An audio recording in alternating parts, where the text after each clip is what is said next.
మరి ఇవాళ తెలంగాణ రాష్ట్రం వచ్చి ఇన్ని సంవత్సరాల తర్వాత మేము ఆలోచిస్తూ పనిచేస్తూ ఉన్నటువంటి క్రమంలో మహిళల కోసం ఖచ్చితంగా చట్టసభల్లో బిల్లు రావాలి. మరి అది రావాలంటే ఏం చేయాలి?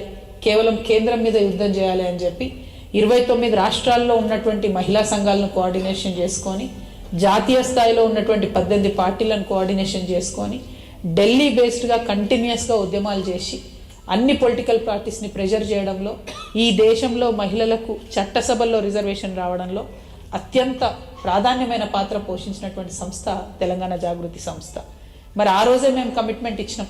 మహిళా బిల్లు కోసం ఢిల్లీలో ధర్నా చేసినప్పుడే ఓబీసీ మహిళలకు కూడా, అంటే బీసీ మహిళలకు కూడా ఖచ్చితంగా కోటాలో ఉపకోటా ఉండాల్సిందే.